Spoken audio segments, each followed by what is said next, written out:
Hey, YO, my silent majority. Welcome back to Leveled Writing. I am Nos the Boss. Today we're going over Level 3, Enhancing a Concept or Premise.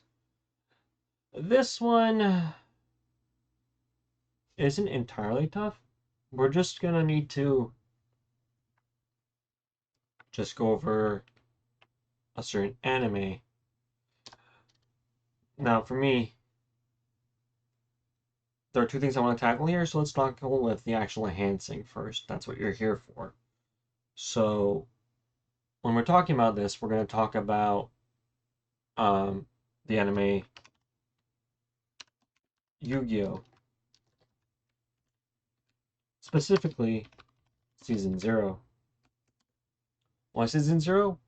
Well, it's the very concept that someone can be, quote, king of games.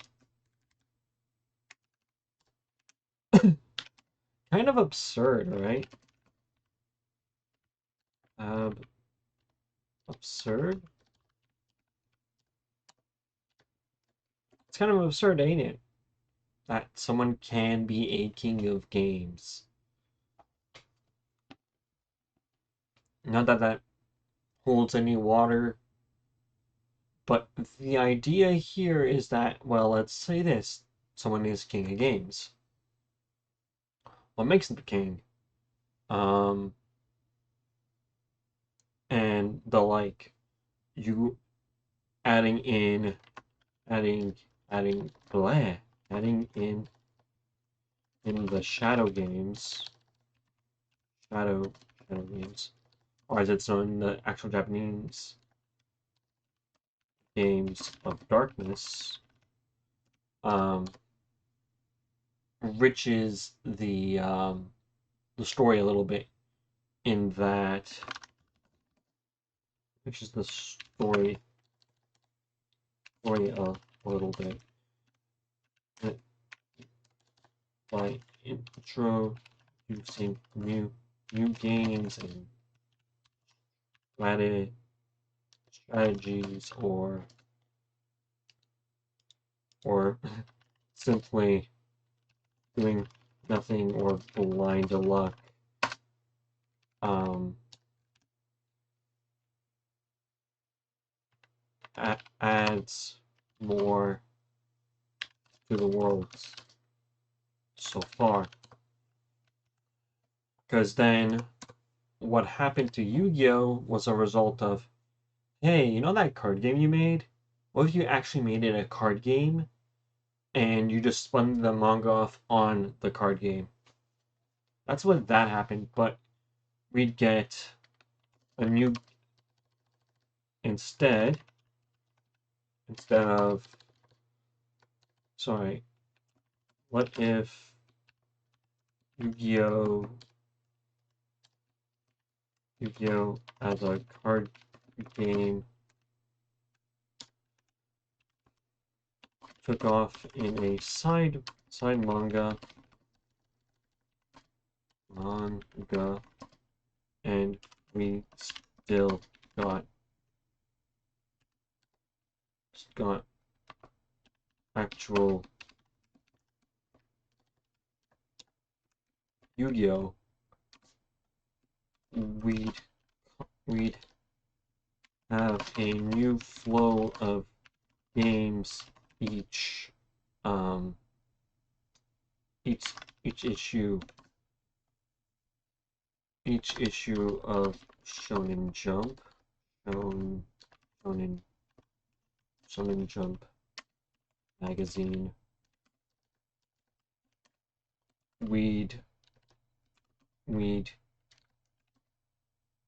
be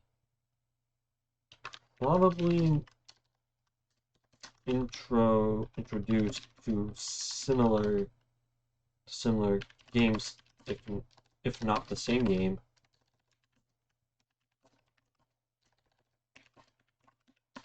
On the same game, on and on and on and on and on. We'd get introduced to and new and tactics to be used in such games. The reoccurring card game would have resulted in something else. The recurring card game would have been one and done for that one, and then we'd have a spin-off manga with maybe still Yugi doing that, but no, we'd get peeks at Yugi doing that, but then we'd have that being normal Yugi, and then we'd have Yami Yugi doing all the other games. Yugi would still play intermittently. I'd do it half and half. But hey, this is how Kazuki Takahashi originally did it. God bless his soul.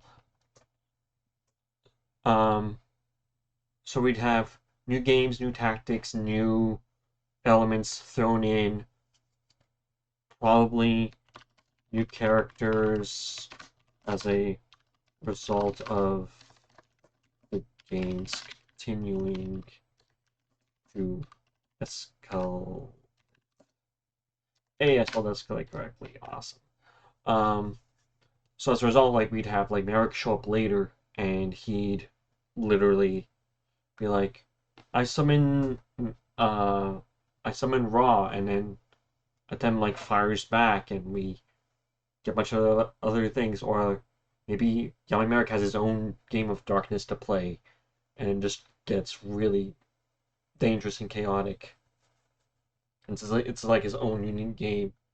Because then later, in I think it's season 5 or something of Yu-Gi-Oh, where it's the dark RPG and it's Bakura's like, yes, we're playing Dungeons and Dragons in the past kind of thing, and you're dungeon mastering with me, and it's kind of this whole thing where it's like, oh, I'm gonna summon Zork and I'm gonna just nuke the world because I win in the end, etc. And then Atem pulls out Parakti and wins anyway. The crux of this I'm trying to put here is that you can just introduce game after game after tactic after tactic. If I can point to another show, kinda. I swear, no matter how many times I watch this show, I absolutely never understood how to play Go.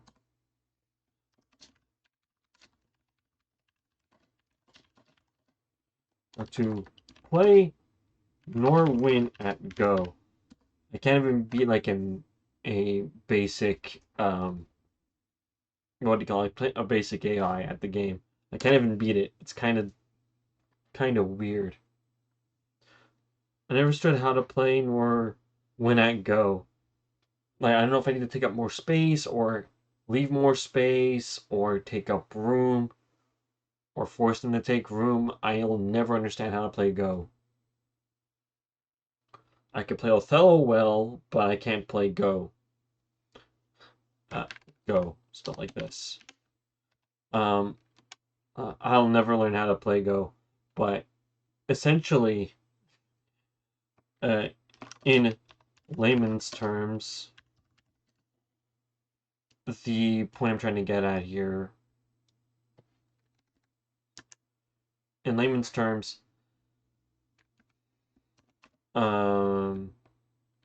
we are occasionally given a look at, well, early on, we are given a look at old tactics versus new tactics. We see Hikaru grow as a player and occasionally play the game and be guided by Sai.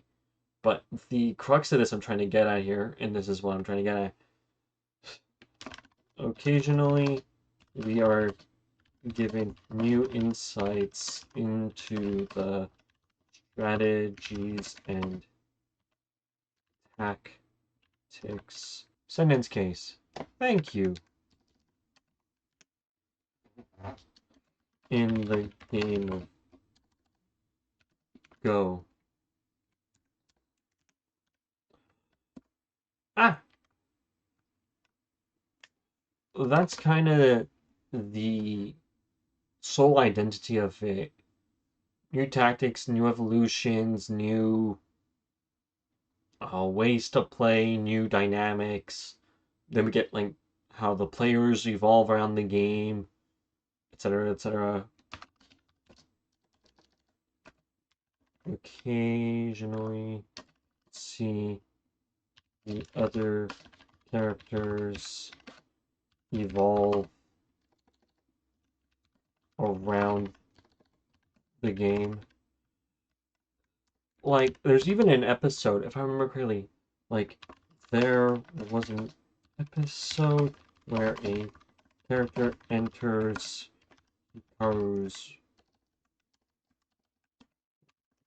room,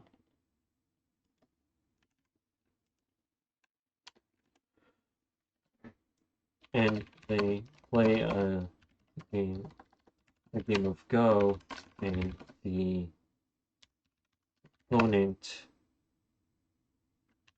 technically cheats, which was a thing like it was a thing like this was like a thing like in the past. This is a thing in the past. It like he was like kicked out of a tournament or something for somehow messing with the game. We had another instance even like that with Hikaru uh oversaw a game and effectively after merely glancing at the game state, Sai saw the correct answer and Hikaru blurts it out and gets thrown out of the tournament grounds as a result. This caught the attention, and this act catches the attention of his rival's father.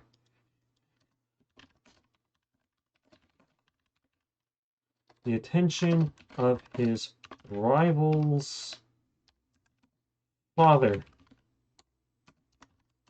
who is like the best player at Go.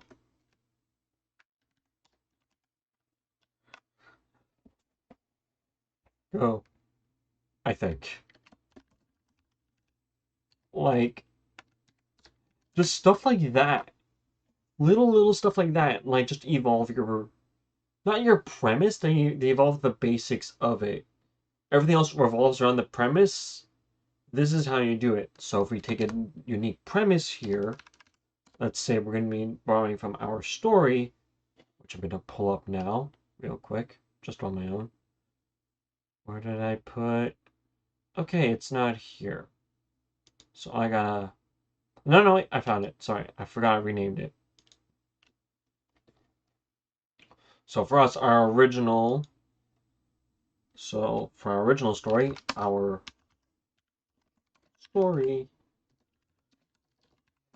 of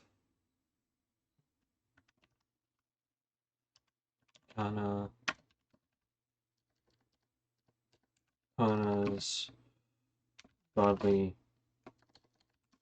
revival. The fall of the hero's journey.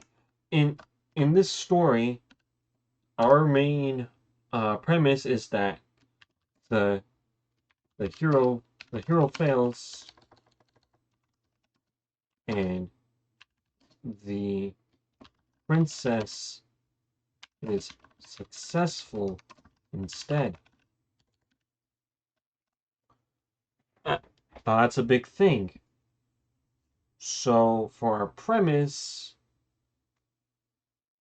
we could show effectively different highlights of our character. So instead of doing a look in the past thing, we can occasionally get insights into her old personality. Because remember like a week ago, we basically made the character somewhat of a brat, or we assume she's a brat, and now we're like transitioning to her becoming more successful than the hero would have been. So we start with the hero's failure. This will lead to the princess being successful in that it was the hero's battle or something. Some aspect of this gets the princess loose. Or maybe we make it of her own volition. In fact, you know what? I like the idea. I like the idea that the princess managed to escape of her own volition. The idea here I'm going for is the fact that, oh, when the princess needs the hero, she is her own hero now. And then we can get all this other good stuff. So normally with heroes in fantasy, so let's take another one. So with heroes in traditional fantasy, there's normally like a progression. Like we start out in the foresty, well, we start out in like the village, we leave the village, some event happens, and we're pushed further away from the village into the forest. And then in the forest we find something, or we're guided somewhere else to go get this other thing done. And then eventually we do come back to where we were, and then we regather our supplies, and then we go to another location to go get one more thing to then go save the princess. That's kind of how it goes. So traditionally, we start on the normal path. An event happens that moves the character out of the comfort of home. And that's one more thing. The comfort of home. Nothing beats being at home. Being on an adventure, as cool as that is, you're on your own. You're effectively sunk. So we start with the normal path. An event happens that gets the character out of the comfort of their home. They transition to the forest and receive guidance. Go to another town. Do a quest. Etc. etc. We either wind up returning home, or we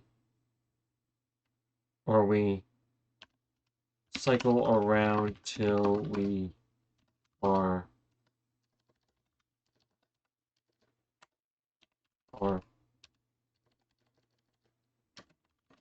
powerful enough to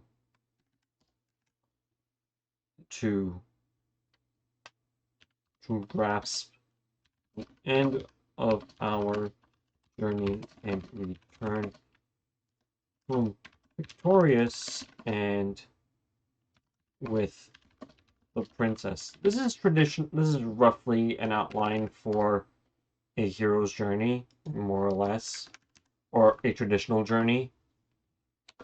Whereas here, we've gone, the song and dance here happened.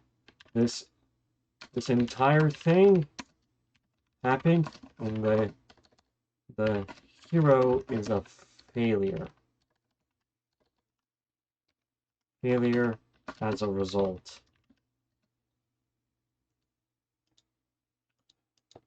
And now we are effectively in-game enemies with our princess needing to navigate and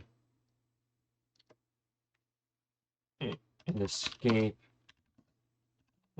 the castle and the exit to another town not corrupted by obsidian. This is kind of the thing. So the hero's journey, you start here, you fight slimes, you do this, you do that, you do this. Here we have to work in reverse. We have to get back to our hometown, and then we gotta go back to the guy that captured us and slay him, or figure out a way to, what do you call it, eliminate him, whatever, seal him away, something. This is the kind of setting that gets me interested. So I'll add this. This is what I enjoy. I really enjoy it when we have a traditional aspect or story, something, and it is flipped on its head. So for me, one of my stories, again, link in the description to my wattpad, Yoshi the IRON Beater. In the opening chapter of this, we are introduced to the lovely Alice, who is, in all intents and purposes, a tsundere. She's a tsundere anime girl with, like, traditional aspects. She's small, very prone to anger, etc. All these tropes.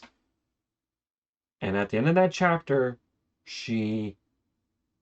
her anger gets the best of her. She falls off the balcony, conks her head on the main protagonist. He falls over, she's unconscious. He's got a hard head, so he gets back up. Chapter 2, she becomes completely conscious and realizes her arms and legs are bound. Her body is also bound to a chair. The chair is pinned to the ground and can't be budged by her at all. And she gets interrogated for it, for reasons. There's logical reasons. I mean, she's a tsundere, and also she's berating the protagonist. He wants to get answers from her. Kind of a logical reason. So, and then this moment isn't solid until I think it's like chapter 4, where they work together effectively, roughly, kinda. They work together and just save a bunch of people, and it gets reinforced in chapter 6. Now, I'm not done writing Yoshi yet, but I'm not continuing to write it on Wattpad.